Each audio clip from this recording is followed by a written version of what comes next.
हम ऐसी सोसाइटी में रह रहे होते हैं जहाँ पर लोग हमें हमारे मार्क्स से जज कर रहे होते हैं। हर बार नई मूवी देखते हैं, नई वेब सीरीज़ देखते हैं, हर वेब सीरीज़ और कैरेक्टर में हम क्रश या गर्लफ्रेंड तो फिर तुम उनको सोच रहे हो यार उसमें गई थी, ये लूँगा। हाय वॉरियर्स, तो मेरा नाम है अभिषेक एंड इस वीडियो में बात करूँगा कि तुम्हें 11th में कौन सा स्ट्रीम लेना चाहिए, कौन सा नहीं। मैथ, बायो, आर्ट, कॉमर्स, हर चीज़ पे एक डीप बात करेंगे ताकि तुम्हारे पास हर वो इन्फॉर्मेशन अवेलेबल हो जिसके बेसिस पे तुम डिसाइड कर पाओ कि हाँ तुम्हारे लिए कौन सा स्ट्रीम बेटर है।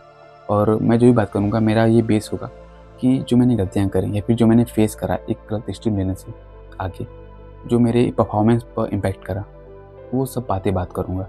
तुमने जो भी वीडियोस देखे होंगे स्ट्रीम 11th में लेने से वगैरह, सबका एक टॉपिक होगा मेन कि इंटरेस्ट जो है वो ले लो। हाँ, वो एक फैक्टर है, बट कहीं न कहीं हम जैसे कुछ लोग होते हैं जिनका सब कुछ में इंटरेस्ट होता है, सब कुछ करने का ना, तो हम डिसाइड नहीं कर पाते हैं कि हाँ, या फिर ऐसा भी नहीं होता है कि हमारा कोई स्पेसिफिक इंटरेस्ट होता है, हम सब कुछ कर लेते हैं ठीक-ठाक। तो हम डिसाइड नहीं कर पाते कि हाँ, कौन सा लेना चाहिए, क्या नहीं, हमारे पर्सनैलिटी को क्या चाहिए, ठीक है। वैसा नहीं कि तुम 11th में जो स्ट्रीम सेलेक्ट करोगे तुम उसी फील्ड में जाओगे। बहुत बार बहुत से लोग कुछ भी करते हैं, मतलब अपने स्ट्रीम के हिसाब से अलग फील्ड में जा रहे होते हैं। बट एक ये भी है कि तुम्हारा 11th में स्ट्रीम सिलेक्शन तुम्हारा एक, अगर तुम सोचे होते हो ना कि हाँ मुझे ये बनना है, तो तुम्हारा एक फर्स्ट स्टेप होता है उसकी तरफ जाने का। तो मैं उसी बात करूँगा। और तुम्हारे 12th में मतलब 11th-12th में जो तुम्हारे बड़े दीदी भैया लोगों ने गलती करी उस पर भी बात करेंगे कि हाँ क्या गलतियाँ होती हैं क्या नहीं। मैं भी जो अपने एक्सपीरियंस वो भी शेयर करूँगा इस वीडियो में, और जो पॉइंट्स रह जाएंगे आई एम श्योर कि मैं नेक्स्ट वीडियो में वो भी शेयर कर दूँगा, ठीक है। क्योंकि मुझे ग्राउंड लेवल पर तुम्हारे डाउट्स क्लियर करने हैं, क्या आते हैं क्या नहीं। मेरे पास वैसी इन्फॉर्मेशन नहीं थी, यूट्यूब पर जाता था करने, तो भाई एक सही इन्फॉर्मेशन से पहले 10 गलत इन्फॉर्मेशन मेरे हाथ थी, मतलब समझ नहीं आता, मैं बहुत कन्फ्यूज रहता था। इसलिए वो सारी बातें जो मैंने खुद फेस करी या फिर ऑल थिंग्स सबको मिला कर एक वीडियो बना, मतलब ये होगा, हर पॉइंट होगा जिसमें तुम कन्फर्म मतलब अपना आइडेंटिफाई कर पाओगे तुम्हें क्या चाहिए। को बहुत सारे बेसिक्स हैं, मतलब बेस हैं जिसके बेसिस पर हमें अपना 11th स्ट्रीम या फिर हमें किस फील्ड में जाना चाहिए वो सिलेक्ट कर सकते हैं कि हाँ मुझे ये करना है, तो इसकी बेसिस पर मैथ या बायो, आर्ट, कॉमर्स ले सकते हैं। बट सबसे पहले मैं उन कुछ गलतियों पर बात करना चाहता हूँ जिनके बेसिस पर तुम्हें अपना स्ट्रीम सिलेक्शन नहीं करना है, बिल्कुल कभी नहीं। पहला मिस्टेक आता है सोशल प्रेशर। और ये सोशल प्रेशर क्या होता है कि लाइक हम किस सोसाइटी में रह रहे होते हैं, हमारे आसपास पड़ोसी हमारे होते हैं, और हम देखते हैं कि किसी मिश्रा जी के लड़के या फिर शर्मा जी के लौंडे ने IIT की प्रिपरेशन करनी स्टार्ट कर दी है उसने, और फिर तुम्हारे पापा तुम्हारे घर वाले से बोल रहे हैं कि उनके लड़के ने ये करा वो करा, तो क्या कर रहा, और फिर तुम प्रेशर में या फिर सोचते हो कि नहीं हम भी IIT की प्रिपरेशन करेंगे, IIT JEE मीन्स एडवांस की प्रिपरेशन करेंगे तो पापा खुश रहेंगे या फिर जो भी, और तुम इस प्रेशर में आते हो अपना खुद जो तुम वो स्ट्रीम सेलेक्ट करते हो जिसमें तुम्हारा इंटरेस्ट नहीं है थोड़ा भी, ना तुम चाहते हो, बट सिर्फ दिखाने के लिए, शो ऑफ के लिए कर रहे हो। और कब तक कर लोगे भाई, क्योंकि ये सब ऐसे कॉम्पिटिशन एग्जाम्स है जिसमें तुम्हारा खुद से एफर्ट, तुम्हारा खुद का चॉइस होना चाहिए, तभी तुम फाइट मार पाओगे। लोग खुद से चॉइस करके नहीं फाइट मारते हैं फिर भी वो फेल हो जाते हैं। तो तुम सोचो कि तुम कहाँ स्टैंड करोगे, तुम दूसरों के डिसीजन पर आओगे यहाँ पर, समझ रहे हो बात को। तो फैमिली मतलब ये सोशल प्रेशर 4 लोग की सोचे कि हाँ अगर मैंने साइंस नहीं ली तो वो लोग क्या सोचेंगे, मिश्रा जी अंकल क्या सोचेंगे, ऑल थिंग नहीं। तुम्हें जो अपने हिसाब से हाँ एक फ्यूचर गोल होना चाहिए। ऐसा भी नहीं कि तुम निकम्मे हो, एकदम सोच रहे हो कि नहीं आर्ट ले लेते हैं, पढ़ना नहीं पड़ेगा तो बस लाइफ एंजॉय करेंगे, नहीं ऐसा भी नहीं। आर्ट ले रहे हो, तुम्हारा उसके आगे कोई विजन होना चाहिए कि हाँ आर्ट ले रहा हूँ तो मुझे कहाँ जाना है, गवर्नमेंट जॉब की प्रिपरेशन में जाना है, UPSC की प्रिपरेशन करने जाना है, मतलब ऐसा कोई तैयारी या फिर मतलब कुछ ऐसे सोच रखो तभी जाना वैसे स्ट्रीम में, ठीक है। दूसरा आता है peer pressure. Peer pressure in the sense मतलब अपने दोस्त को देखकर, लाइक तुम और मान लो कोई तुम्हारा दोस्त है, बचपन से एक साथ पढ़े हो 10th तक, क्योंकि यहाँ तक तो हमारा ऑलमोस्ट सिलेबस सबका सेम होता है। उसके बाद फिर मान लो तुम्हारा दोस्त बायो ले रहा और तुम्हारा जो तुम बनना चाहते हो वो मैथ्स लेना पड़ रहा है या फिर ऐसा कुछ, तो फिर तुम सोचते हो कि नहीं मैं अपने फ्रेंड के साथ रहूँगा। तो फिर तुम एक तो बंदा अपने हिसाब से ले रहा, दूसरा बंदा उसका देख कर ले रहा, पहला बंदा तो अपने हिसाब से सही है आगे बढ़ जाएगा, तुम नहीं मेरे भाई। तो ऐसा बिल्कुल नहीं करना। दोस्त होगा तो वो लाइफ टाइम तुम्हारे साथ रहेगा, वरना फिर बस मैं बता दूं कि भाई दोस्ती जब तुम कॉलेज में जाओगे, कॉलेज के बाद तुम्हें जहाँ तक मुझे लगता है लाइक मेरे सीनियर भैया लोगों ने बताते हैं कि भाई दोस्ती चलने वाली नहीं होती हमेशा, ठीक है। होते हैं कुछ एक्सेप्शंस बचपन वाले, मैं नहीं कर रहा, दोस्ती अच्छी बात है। लड़कों को क्या होता है ना कि हम लड़कों का कि एक होता है भाईचारा ऑन टॉप, हम साथ साथ होंगे, साथ वगैरह कब तक रहोगे? 11th-12th उसके बाद कॉलेज वगैरह? ठीक है, मान लो तुम्हारा ऐसा कि तुम अपने सेम होम टाउन से ही सब कुछ करोगे तो करो, बट कहीं न कहीं अगर तुम्हें कुछ बड़ा करना है तो आगे बाहर निकलना ही पड़ेगा, ठीक है? तो बस ये कह रहा है कि ऐसा भी नहीं कि तुम अपने फ्रेंड्स को देख रहे हो या फिर मान लो तुम्हारा कोई क्रश या गर्लफ्रेंड हो तो फिर तुम उनको सोच रहे हो कि यार उसमें गई तो फिर मैं भी ये लूँगा ऑल थिंग्स। ऐसा बिल्कुल नहीं करना, ठीक है? कहीं न कहीं ये तुम्हें तुम्हारे ही रास्ते से अलग करेगी। हाँ, तुम्हारा ऐसा होता है कि तुम और तुम्हारा फ्रेंड का विज़न सेम है, गोल सेम है, तब फिर एक साथ हो तो वो अच्छी बात है। यानी कि तुम्हें तुम्हारा एक-दूसरे को सपोर्ट होगा, ठीक है?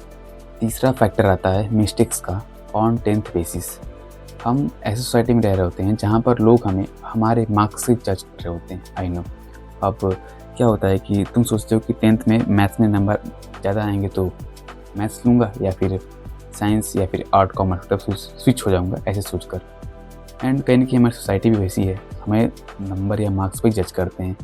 और देखो कहीं न कहीं 10th में तुम्हारे मार्क्स एक जजिंग फैक्टर होते हैं। कहीं न 10th में तुम्हारे मार्क्स एक जजिंग फैक्टर होते हैं कि हाँ, तुमने कितनी मेहनत करी। ये नहीं कि तुम लाइफ में कितने आगे जाओगे। मतलब ऐसा नहीं कि तुमने मान लो तुम्हारे मैथ्स में अच्छे में ख़राब मार्क्स आ गए, तो सोचो कि मेरे लिए मैथ्स बिल्कुल ख़राब है, मेरे लिए मैं मैथ्स के लायक नहीं हूँ। नहीं, ऐसा नहीं होता। अगर हाँ, बट ये है कि तुम 11th में आओ तो तुम्हें मेहनत करनी होगी। अगर तुमने कभी इंजीनियरिंग, आईआईटी जैसे सपने देखे रहे होंगे तो भाई तुम्हें मैथ्स ही लेनी पड़ेगी, ऐसा नहीं है। या फिर मेडिकल फील्ड में जाना हो तो तुम्हें साइंस फील्ड से ही आना पड़ेगा, बायो से ही आना पड़ेगा। बहुत से लोग ये सोचते हैं कि यार मेरे तो 10th में मार्क्स ख़राब थे एंड ये सब, तो साइंस मेरे बस की बात नहीं है तो मैं नहीं लूँगा, और अपना कोई आर्ट, कॉमर्स की फील्ड में चले जाते हैं जहाँ पे उन्हें पता नहीं कि क्या करना है। बस ये कहूँगा कि तुम्हारे 10th में मार्क्स चाहे जो भी आए हों, ख़राब, अच्छे, जैसा भी हो, उससे मतलब नहीं होता। तुम बस हाँ, लेकिन हाँ, ये हुआ कि आगे तुम्हें मेहनत करनी है। बस ये दिखाता है मार्क्स तुम्हारा कि हाँ, तुमने कितनी मेहनत करी थी अभी तक, ठीक है? अब बहुत बार तो बहुत ऐसे बच्चे होते हैं उन्होंने मेहनत करी होती है पर मार्क्स ख़राब आते हैं। लाइक अभी तुम्हारा आईपी बोर्ड का रिजल्ट आया था। पता है कि जिन्होंने मेहनत करी थी उन्हें भी मार्क्स कम मिले हैं एंड पता नहीं कैसे कॉपी चेकिंग करी गई, इसलिए करें। ये सब पर लक फैक्टर होता है कहीं न कहीं। सो चौथा फैक्टर आता है रील इंस्पिरेशन। आई नो कि ये टॉपिक और कोई बात नहीं करता, ना कोई कहता होगा। आई थिंक मैं बता रहा हूँ, हम क्या करते हैं ना कि हम थोड़े जेनजी वे में, हम थोड़ा जेनजी हैं, ठीक है? तो हम हर बार नई मूवी देखते हैं, नई वेब सीरीज़ देखते हैं। हर वेब सीरीज़ और कैरेक्टर में हम खुद को इमेजिन कर लेते हैं कि यार अगर मैं ये कर रहा हूँगा तो मैं ऐसे कर रहा हूँ। लाइक इंजीनियरिंग में आईआईटी में हूँगा तो इतनी लाइफ चिल कर रहा हूँगा, ऑल थिंग्स। कोई मतलब ऐसे एक्शन मूवी देख रहे होते हैं तो खुद इमेजिन करते हैं, सोचते हैं कि हाँ ये बेटर हुआ है। नहीं, ऐसा नहीं होता। मैं बस ये कह रहा हूँ कि उसमें क्या होता है, तुम्हारा रिजल्ट दिखाए होते हैं, रिजल्ट्स। उसके पीछे की मेहनत नहीं दिखाया होता है रील्स या मूवीज या फिर किसी चीज़ में, ठीक है? तो वेब सीरीज, मूवीज की बेसिस पर स्ट्रीम सेशन नहीं करना होता है। अपने हिसाब से देखो तुम्हारी पर्सनैलिटी क्या चाहती है तुमसे, तुम्हें किसी से मजा आता है वो चीज़ करो, ठीक है? वो अगर तुम मूवीज वगैरह से देख रहे हो कि हाँ उसमें ये बंदा ऐसे कर रहा है मैं भी वैसे करूँगा, रियल लाइफ में वैसा नहीं होता। रियल और रियलिटी बिल्कुल अलग है एक दूसरे से। उसमें तुम्हारे रिजल्ट दिखाए जाते हैं और उसके पीछे का मेहनत बहुत ही अलग होता है। लाइक वो जो मूवी आई थी जिसमें वो बंदा लास्ट में आईएएस बन जाता है, उसमें मेहनत नहीं दिखाई होती भाई यूपीएससी की। बट इसमें क्या होता है कि वो बंदा प्यार में धोखा खाता है और फिर आईएएस बन कर जाता है, उससे बदला नहीं। बट रियलिटी कुछ और ही है, ठीक है? बस यही कहूँगा। जो मिस्टेक्स थी मैंने ऑलमोस्ट कवर कर दी हैं जो मुझे लगा, और भी कोई आप लोग को लगता है कोई बात जो मन में होगी तो कमेंट ज़रूर करना। उस पर मैं सेपरेट वीडियो या फिर कोई शॉर्ट वीडियो बना दूंगा जो मुझे लगेगा, ठीक है? अब आते हैं उस फैक्टर्स पर जिसके बेसिस पर तुम्हें अपना स्ट्रीम सिलेक्शन करना चाहिए, या फिर वो सारी बातें जो हमें स्ट्रीम सिलेक्शन के टाइम पर आती ही हैं। तो अब उन बेस या फिर फैक्टर्स को जानते हैं जिनके बेसिस पर हमें स्ट्रीम सिलेक्शन करना चाहिए, ठीक है? सबसे पहला आता है हमारा इंटरेस्ट या फिर स्ट्रॉन्ग सब्जेक्ट, ठीक है? मान लो तुम्हें कोई ऐसे सब्जेक्ट पढ़ने में ज़्यादा मज़ा आता हो, लाइक मैथ्स, साइंस, ठीक है? कोई भी सब्जेक्ट, तो जाहिर सी बात है वो स्ट्रांग होगा एंड कहीं ना कहीं वो तुम्हें स्ट्रांग होने से तुम्हें एक लेवरेज प्रोवाइड करेगा आगे। लेट सपोज अगर तुम फिजिक्स, केमिस्ट्री या फिर मान लो मैथ में से अगर उसी को कंटिन्यू करते हो आगे, तो तुम किसी आगे चलकर इंस्टीट्यूट में एज ए प्रोफेसर या फिर किसी बड़े कोचिंग्स में एज अ फैकल्टी जा सकते हो, जो कि कहीं ना कहीं तुम्हारे करियर में अमेजिंग ग्रोथ देगी, ठीक है। बट होता है एक इंटरेस्ट, अब जिनको ये लगता है कि मेरा ऐसा कोई वो नहीं है, बट सिर्फ मुझे है कि मैं हर सब्जेक्ट को अच्छे से पढ़ लेता हूँ, एवरेज हूँ या फिर ठीक ठाक पढ़ लेता हूँ, ठीक है, उनके लिए भी आगे बढ़ते हैं। दूसरा फैक्टर आता है according to your future goal. Like तुम ऐसे स्टूडेंट हो जिनमें बहुत कम कैटेगरी आती है, लाइक उन्हें पता होता है कि हाँ मुझे इंजीनियरिंग करनी है, या फिर मुझे मेडिकल में जाना है, मेरे नाम के आगे डॉक्टर लगना चाहिए, या फिर गवर्नमेंट जॉब में जाना है, आईएएस आईपीएस बहुत चीज़ें हैं, ठीक है, या फिर बिजनेस जैसे फील्ड में। तो उसके लिए हर स्ट्रीम में है, हर स्ट्रीम उसके हिसाब से रखी गई है देखा जाए तो। लाइक अगर तुम पीसीबी लेते हो, फिजिक्स केमिस्ट्री बायो, तो तुम जाते हो मेडिकल में जिसकी प्रिपरेशन होती है नीट के थ्रू लोग जाते हैं, ठीक है। और अगर तुम मैथ्स लेते हो पीसीएम, तो इंडिया के टॉप कॉलेज आईआईटी में जाना होता है, उसके लिए जेईई मेंस और एडवांस का एग्ज़ाम क्रैक करना होता है। अगर तुम गवर्नमेंट जॉब जैसे फील्ड में जाना चाहते हो तो आर्ट्स बेटर होता है। देखो ऐसा नहीं है कि किसी और स्ट्रीम वाले किसी और फील्ड में नहीं जा सकते। मैथ्स वाले भी गवर्नमेंट जॉब में जाते हैं, आर्ट्स वाले भी गवर्नमेंट जॉब में जाते हैं। बस एक लेवरेज मिलता है आर्ट्स वालों को कि वो 11th-12th में वही चीज़ पढ़ रहे होते हैं जो गवर्नमेंट जॉब में बाद में प्रिपेयर करना होता है, ठीक है, ऐसे होता है।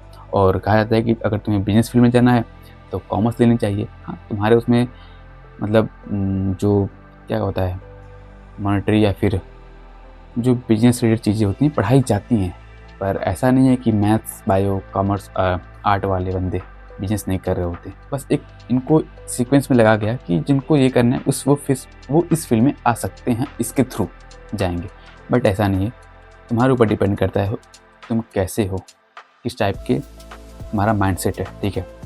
बस ये कि हाँ कुछ लाइक अगर मैथ्स या इसमें बात करूँ बायो में, तो क्या होता है कि बायो वालों को मैथ्स के फील्ड में थोड़ा कम लेवरेज वो चीज़ें होती हैं, कुछ चीज़ें होती हैं जो लिमिट लगी होती हैं कि हाँ तुम्हारे पास बायो होना चाहिए तभी तुम ये कोर्स कर पाओगे, या फिर मैथ्स वालों को ये लिमिट होती है कि तुम्हारे पास पीसीबी होगी तभी तुम ये कोर्स कर पाओगे मेडिकल में, ऐसा होता है। बस ये है, थोड़ी डिफरेंस आती हैं, जिस पर मैं आगे की वीडियो में सब कुछ डीप बात करूँगा कैसे क्या होता है, ठीक है। आगे की वीडियो में मैं साइंस स्ट्रीम के बारे में थोड़ा डीप जाऊँगा, लाइक पीसीबी पीसीएम कौन से एग्जाम्स होते हैं, तुम्हारे क्या क्या अपॉर्चुनिटी मिलती हैं इनके थ्रू, और क्या क्या बेनिफिट्स है उस पर बात करूँगा। तो क्योंकि ये मेरा स्ट्रीम रहा है तो मुझे इस पर थोड़ी अच्छी नॉलेज है, मतलब जो भी नॉलेज है मैं उसको प्रोवाइड कर सकता हूँ।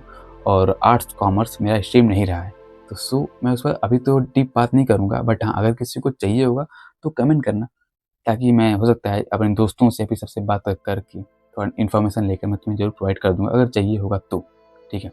साइंस ग्रुप में भी 2 ग्रुप्स आते हैं, ठीक है, सब ग्रुप्स, एक पीसीबी पीसीएम, मतलब एक बायो ग्रुप एक मैथ्स ग्रुप, और दोनों एक दूसरे के अपोजिट हैं। हमेशा वो रहता है, अनबन रहता है, सबको पता है, ऐसे कॉलेज वगैरह में देखा गया है, कोई सा वो नहीं है, ठीक है। तो ऐसा है, मैं इन दोनों के ऊपर बात करूँगा, लाइक तुम्हारे सब्जेक्ट्स कौन से होते हैं, तुम्हारे करियर अपॉर्चुनिटी क्या क्या मिल सकती हैं, और तुम्हारा जो करियर होगा कैसा होगा तुम, और ये बताऊँगा कि तुम किस तरह के पर्सनालिटी को कौन सा ग्रुप ऑप्ट करना चाहिए, फिर कौन सा स्ट्रीम लेनी चाहिए, ठीक है। प्रॉस कॉन्स क्या हैं इन दोनों ग्रुप्स के, इंजीनियरिंग मेडिकल के, वही बात करेंगे, ठीक है। उसके लिए सबसे पहले सब्सक्राइब कर दो इस चैनल को एंड लाइक कर देना फॉर द एल्गोरिथम। और तुम्हारे मन में जो भी डाउट्स हैं, जो तुम्हें लगता है कि नहीं मुझे इन टॉपिक्स पर वीडियो चाहिए या फिर इस पर डिस्कशन चाहिए, तो कमेंट कर देना। या फिर तुम्हें लगता है कि नहीं पर्सनली मैं कुछ पूछना चाहता हूँ, तो उसके लिए भी डिस्क्रिप्शन में इंस्टाग्राम का टेलीग्राम का लिंक है, एंड एक फॉर्म लिंक भी होगा जहाँ तुम डिटेल वे में अपनी प्रॉब्लम्स या फिर जो भी तुम्हारे डाउट्स हैं पूछ सकते हो डायरेक्टली मुझसे। एंड जो मुझे लगेगा उस पर तो मैं एज ए बड़ा भाई जो भी मुझे सोल्यूशन लगेगा मैं प्रोवाइड करूँगा, ठीक है। एंड और क्या है, बाकी मिलते हैं नेक्स्ट वीडियो में, बाय, टेक केयर।